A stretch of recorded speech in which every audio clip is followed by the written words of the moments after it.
What's up, folks? My name is Rasan Bahati, born and raised in Compton, California, where at the young age of 11 years old, I found the sport of track cycling. 10 national titles later, I launched the Bahati Foundation to help marginalized communities rise above their circumstances. But today, I ride for fun, fitness, and community, all while representing brands that I love so much in the industry and making cool content. What's up, everyone? Thanks for clicking on the link and jumping right into the last few laps of the Manhattan Beach Grand Prix that happened last week. And what a week it was. Through the Bahati Foundation, our initiatives, we took Bros Ride Bikes out to Indy Crit, where I had a chance to race with my team, Texas Roadhouse. Team is based out of the Midwest, and so this was a team event. We flew out on Thursday. We raced Friday, Saturday, got on a plane Saturday after Eli's race, and made it home early Sunday and hopped right into the racing here at Manhattan Beach. So what a week. Wouldn't take it back. Just complete joy.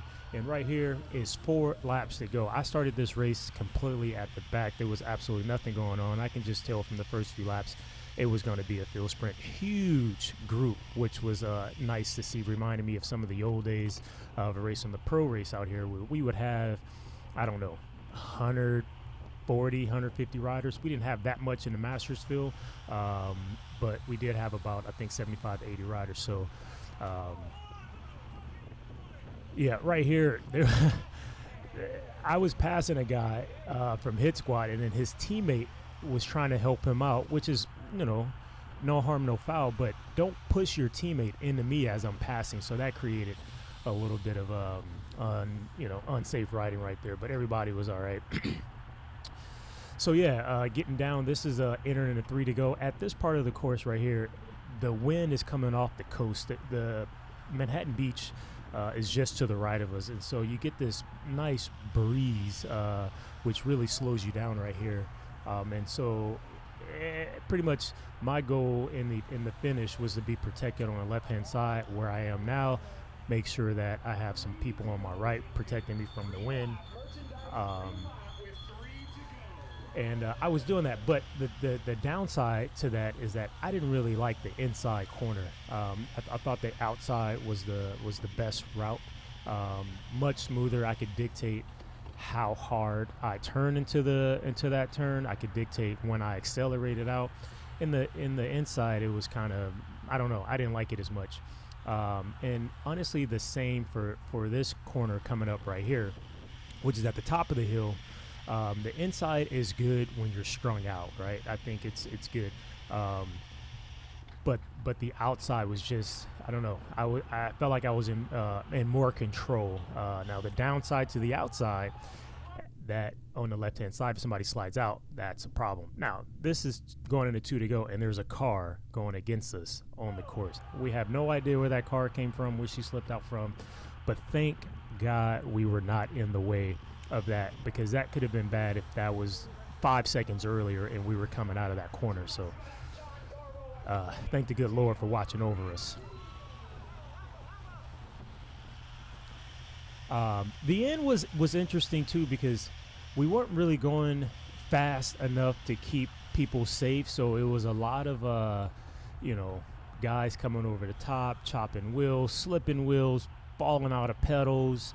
And the course is real easy to move up. I mean, look how wide it is, right? There's nothing too challenging about it.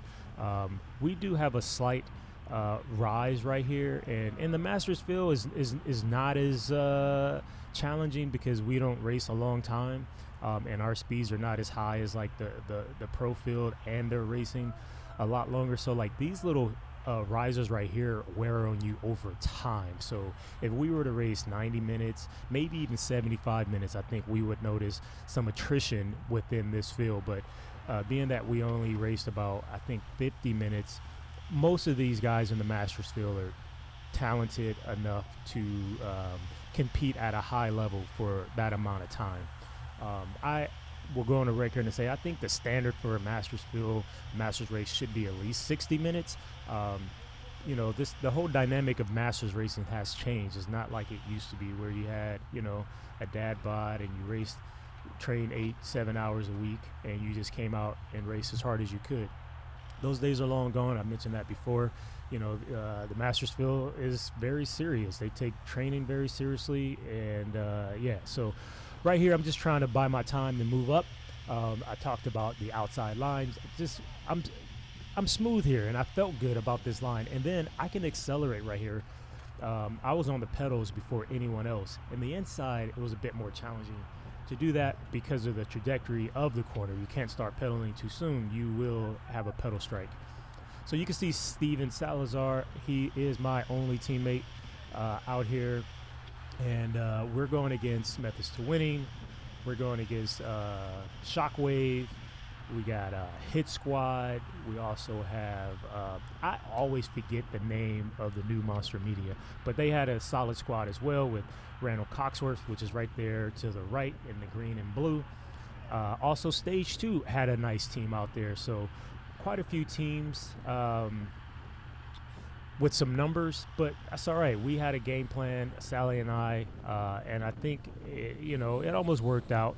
To perfection, close enough but not good enough type thing. But here we are. We're going into one to go.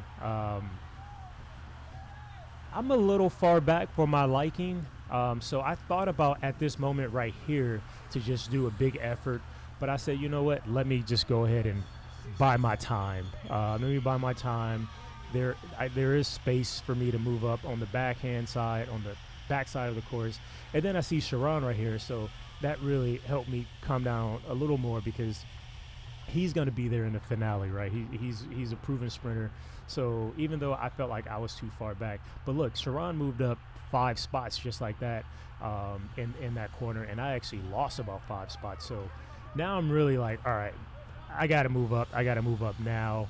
I've got to find a spot. So what I'm going to do is just wait till the front of the peloton starts to come back at me, and that typically happens right at the crown of the hill, right? So I'm just buying my time right here. As you can see, I don't have my metrics up, so I'm not putting out a big effort right here, but the front of the field is now starting to come back, and I'm using this effort just to get to the front. And I told Sally just to keep moving, but what he heard was go on the attack, which in hindsight, it actually worked out for me because it forced the peloton to actually chase him because he was going pretty good. He had a good jump on the field, and he had a decent gap going through turn number 1, which led to the downhill. So there's Sally on the surprise attack. Rigo Mesa thought about chasing him. This is great, right? Randall Coxworth's looking around. Kale Leo Grande's like, I'm not chasing. And honestly, that was John Garball right there from Go Fast in the purple. He took up the chase. If it wasn't for John, Sally would have got a much bigger gap right here. So you come out of this turn, you got a slight uphill that scrubs a little bit of the speed. Most of the race I was spinning up this thing, but in the last laps I started to just put it in the big dog and power over it. So I'm on a good wheel. Eric Anderson, I'm on a good wheel. Sharon Smith is right in front of him. I'm checking out behind me, just kind of through my armpits. Want to see what's going on behind me. I see who's behind me. Now I can settle in. I feel good about who's behind me. So Kale is on the front right now, and it's still a long way to go, but Kale takes off so early. This is like 500 out. So I went to kick to get on Eric's wheel, but the legs was just so slow. So I go to slide back in on Sharon, and now I want to do a second kick, and there was absolutely no kick there. My legs were so fatigued. They felt like noodles the whole time. It didn't matter what I did. I just was not fast enough. So Eric took the win. Sharon was second, and I rolled in for third. Pretty disappointed with the result. I have been riding very strong, but I just think with the travel and the 3 races and everything I had in my legs, it just wasn't meant to be. But it's always a victory when you don't hit the ground, and it's always a victory when you can take something out of it that was positive. So thanks for watching. Remember to like and subscribe and share this with your friends. Appreciate you. Peace.